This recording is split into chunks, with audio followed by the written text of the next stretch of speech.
नून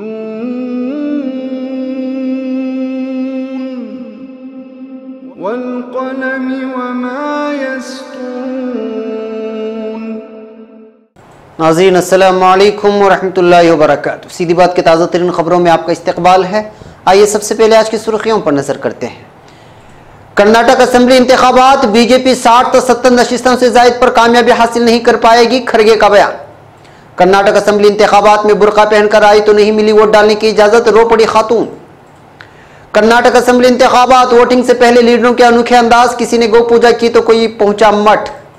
Karnataka assembly इंतखाबात 2018 1 बजे तक 37% वोटिंग, बीजेपी और कांग्रेस कारकुनों में हुई झड़प। येडियुरप्पा ने बताई हल्फ बर्दारी की तारीख, सिद्धरामैया ने येडियुरप्पा को बताया जहनी तौर पर परेशान। औरंगाबाद में फिर कवाराना फसादात, 2 अफराद की मौत, सैकड़ों जख्मी, हुक्म इम्तिनाई नाफिज, इजाफी फोर्स तैनात। AMU मोहम्मद अली जिन्ना तनाज़े पर यूनिवर्सिटी के हिंदू असातिज़ा व तलबा ने कही ये बात। RJD सदर लालू प्रसाद यादव के बेटे तेज प्रताप ऐश्वर्या की शादी आज हो गई। रूस के जदीद हथियार, रोबोटिक टैंक और मिसाइल दागने वाला ड्रोन। म्यांमार की फौज और बागियों के दरमियान झड़पों में 19 अफराद हलाक। मारूफ उर्दू शायर फैज अहमद फैज की बेटी को दिल्ली में मुनक्किदा एक प्रोग्राम में शरीक होने से रोक दिया गया। इराक में पोलिंग जारी। अमेरिका के जवाब में पाकिस्तान ने भी अमेरिकी सिफारतकारों पर पाबंदियां लगा दी। नाज़रीन अस्सलामु अलैकुम वरहमतुल्लाहि वबरकातुहू। सीधी बात की ताज़ा तरीन खबरों में आपका इस्तकबाल है। मैं अंसार अजीज नदवी आज की खबरों की तफसीलात लेकर आपकी खिदमत में हाजिर हूँ। आइए खबरों की तफसीलात पर नजर करते हैं। पहली खबर कलबुर्गी से है। लोकसभा में कांग्रेस के लीडर मल्लिकार्जुन खड़गे ने कर्नाटक इंतखाबात में कांग्रेस की कामयाबी का यकीन जाहिर किया है और कहा है कि बीजेपी 60 तो 70 नशिस्तों से जायद पर कामयाबी हासिल नहीं कर पाए, इन्हें 150 का आदत भूल जाना चाहिए। खड़गे ने कहा कि बीजेपी हुकूमत साजी का ख्वाब देख रही है। उन्होंने मीडिया से बात करते हुए कहा कि उन्हें यकीन है कि बीजेपी 60 तो 70 से जायद नशिस्तों पर कामयाबी हासिल नहीं कर पाएगी। इसी दौरान कर्नाटक बीजेपी के वजीर आला के उम्मीदवार येडियुरप्पा ने दावा किया कि उनकी पार्टी 150 से जायद नशिस्तों पर कामयाबी हासिल करते हुए हुकूमत बनाएगी। येडियुरप्पा ने आवाम से अपील की कि वो बीजेपी को वोट दें। अब खबर कर्नाटक से। कर्नाटक में असेंबली इंतखाबात के लिए वोटिंग जारी थी। इलेक्शन के लिए हर पोलिंग बूथ पर पुख्ता इंतजाम किए गए थे। हालांकि बेलगावी असेंबली सीट के पोलिंग बूथ से एक मुस्लिम खातून का बुर्का उतारने की खबर आई है। दरअसल वोट डालने पहुंची मुस्लिम खातून से बुर्का उतारने के लिए कहा गया, जिसकी खातून ने शदीद मुखालिफत की। इसके बाद वहां भीड़ जमा हो गई। हालात को बेकाबू होते हुए देखकर वहां मौजूद सिक्योरिटी एहलकार मुतहर्रिक हो गए। वहीं पोलिंग बूथ पर तैनात मुलाजिमीन का कहना है कि खातून से उसकी शनाख्त की तस्दीक के लिए बुर्का उतारने को कहा गया था। कर्नाटक की 224 असेंबली सीटों में से 65 पर मुस्लिम राय दहिंदगान फैसलाकुन हैसियत रखते हैं। रियासत में तकरीबन 13% मुस्लिम आबादी है। मरदमशुमारी के मुताबिक बीदर, कलबुर्गी और भटकल जैसे इलाकों के असेंबली सीटों पर 30 तक 35% मुस्लिम राय दहिंदगान हैं। वहीं बेंगलुरु की 20 सीटों पर उनकी तादाद 10 तक 50% तक है। अब खबर बेंगलुरु से। कर्नाटक में 3 माह से ज्यादा अरसे तक चली इंतखाबी मुहिम के बाद आज हफ्ते को वोटिंग मुकम्मल हो चुकी है। 222 सीटों पर सुबह 7 बजे से पोलिंग शुरू हुई। इस मरतबा 1 घंटा ज्यादा पोलिंग हो गई। शाम तक की अभी तक फीसद सामने नहीं आई है। जहां तक 1 घंटे तक बात करें तो इलेक्शन में अहम मुकाबला बीजेपी, कांग्रेस और जेडीएस के दरमियान हुआ। नताइज का ऐलान 15 मई को किया जाएगा। ख्याल रहे कि रियासत में मजमूई तौर पर 224 सीटें हैं, लेकिन 2 सीटों पर आज वोटिंग नहीं हो रही है। एक सीट पर बीजेपी के उम्मीदवार और मौजूदा member assembly BN Vijay Kumar की मौत की वजह से, तो दूसरी RR नगर सीट पर बड़ी तादाद में फर्जी वोटर ID कार्ड बरामद होने के बाद वोटिंग मुलतवी कर दी गई है। यहाँ 28 मई को वोटिंग होगी और 31 मई को नताइज का ऐलान किया जाएगा। अब खबर बेंगलुरु से। कर्नाटक असेंबली इंतखाबात के लिए वोटिंग हो चुकी है। इस दौरान सभी पार्टियां अपनी अपनी जीत का दावा कर रही हैं। बीजेपी के वजीर आला ओहदे के उम्मीदवार BS येडियुरप्पा इससे भी एक कदम आगे बढ़कर दावा किया है। उन्होंने अपने हल्फ बर्दारी की तकरीब की तारीख का भी ऐलान कर दिया है। वोट डालने के बाद येडियुरप्पा ने कहा कि आज का दिन काफी अहम दिन है। हमें रियासत में 150 से ज्यादा सीटें मिलेंगी और मैं 17 मई को नई हुकूमत बनाने जा रहा हूँ। लोग घर से बाहर निकलें और बड़ी तादाद में वोट करें। उन्होंने कहा कि रियासत के अवाम सिद्धरामैया हुकूमत से थक चुके हैं। मैं कर्नाटक के लोगों को यकीन दिलाता हूं कि रियासत में अच्छी हुक्मरानी देने जा रहा हूं। येडियुरप्पा ने कहा कि आज का दिन काफी अहम दिन है। हमें रियासत में 150 से ज्यादा सीटें मिलने वाली हैं। अब खबर औरंगाबाद से। औरंगाबाद में फिरका वाराना फसाद फूट पड़ा है। इब्तिदाई इत्तलाआत के मुताबिक पुलिस फायरिंग और आतिशजनी में 2 अफराद की मौत हो गई, जबकि पथराव और लाठीचार्ज में सैकड़ों अफराद जख्मी हो गए हैं।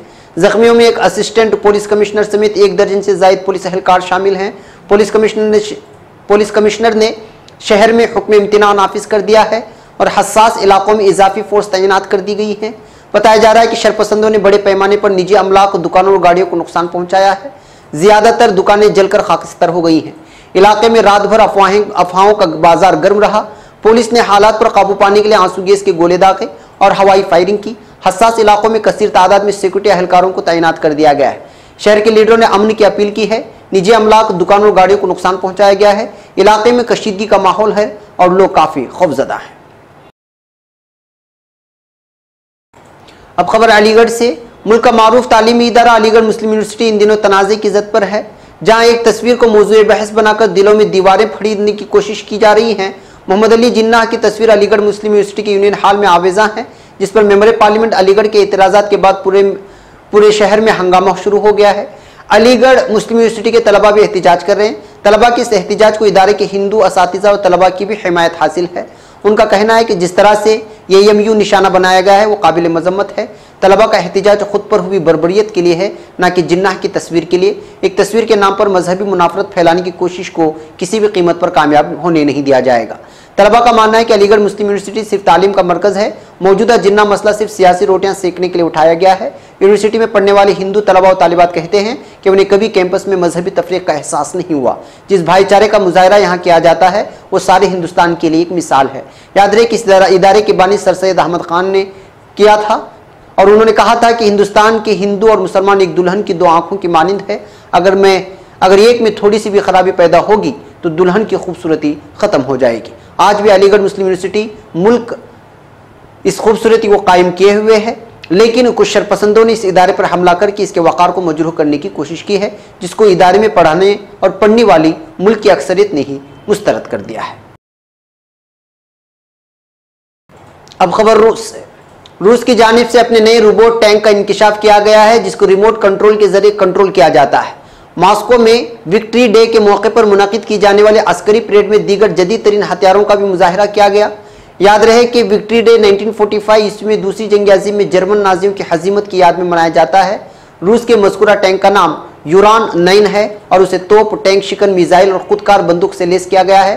रूस का दावा है कि शामी अराजी में अस्करी कार्रवाइयों के दौरान इस टैंक का तजुर्बा किया गया। अब खबर रंगून से। म्यांमार में हफ्ते के रोज शिमाली सूबे शान में सरकारी फौज और एक नस्ल परस्त मुसल्लह ग्रुप के दौरान झड़पों में कम से कम 19 अफराद हलाक हो गए हैं। फ्रांसीसी खबरसां एजेंसी के मुताबिक अस्करी जरिए ने तस्दीक की है कि झड़पों में 19 अफराद के मारे जाने के अलावा 20 से ज्यादा जख्मी हैं। इंसानी हुकूक के कारकुनान का कहना है कि चीन की सरहद के नज़दीक म्यांमार के शिमाली हिस्से में गुज़श्ता चंद माह में झड़पों में इजाफा हुआ है, जबकि आलमी बरादरी ने म्यांमार के मगरिब में रोहिंग्या बहरान पर तवज्जो मरकूज की हुई है। याद रहे कि म्यांमार की फौज पर इल्ज़ाम है कि उसने राखिन सूबे में शहर से महरूम रोहिंग्या अक़लियत के खिलाफ नस्ली ततहीर की मुहिम पर अमल दरामद किया। हफ्ते के रोज़ पुरतशद्दुद वाक़यात म्यांमार की फ़ौज और टंडला के दरमियान हुए। टंडला उन मुतादिद बागी ग्रुपों में से है जो शिमाल में मजीद खुद मुख्तारी का मुतालबा कर रहे हैं। अब खबर नई दिल्ली से। पाकिस्तान की उर्दू के मशहूर शायर फैज़ अहमद फैज़ से हिंदुस्तान में लोग बेइंतहा मोहब्बत करते हैं, लेकिन जब उनकी बेटी को एक सकाफती प्रोग्राम के लिए दिल्ली आने की दावत दी गई तो उन्हें वो मोहब्बत नहीं मिली।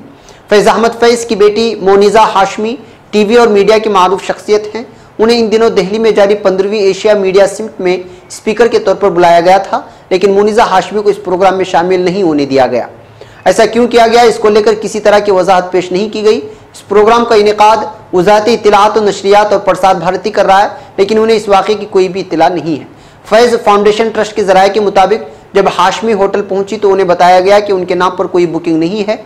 बाद में हाशमी को AIBD Asia Pacific institute for broadcasting development के डायरेक्टर ने बताया कि इस समिट में उन्हें बोलने की इजाज़त नहीं दी जाएगी। न्यूज़ 18 ने जब प्रेस इंफॉर्मेशन ब्यूरो PTI के सदर सीतांशु कार से इस बारे में वजाहत मांगी तो उन्होंने कहा कि ऐसी किसी भी वाक़े का उन्हें इल्म नहीं है। IIMC के डायरेक्टर के KG सुरेश का भी कहना था कि इसमें हमारा कोई रोल नहीं है।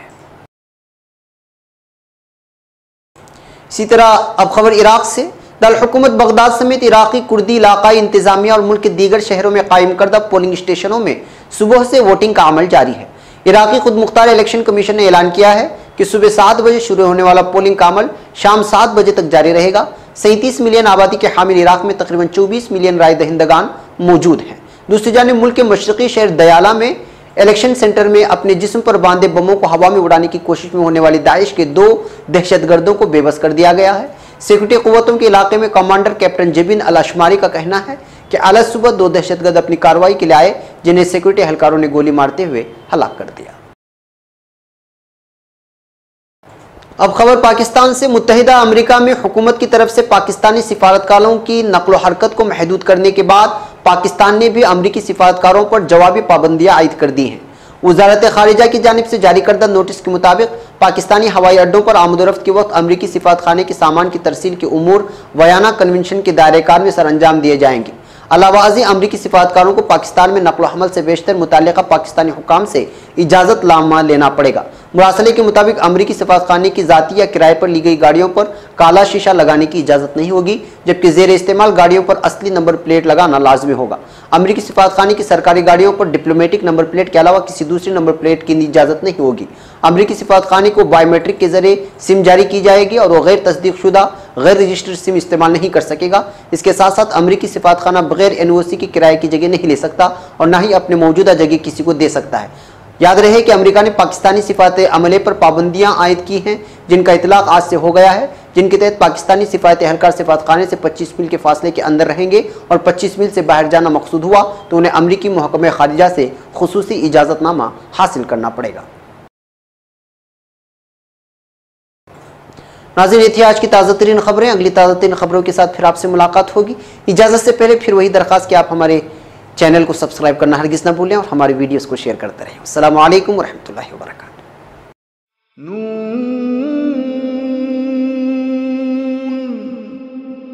वल क़लमि वमा यस्तूरून।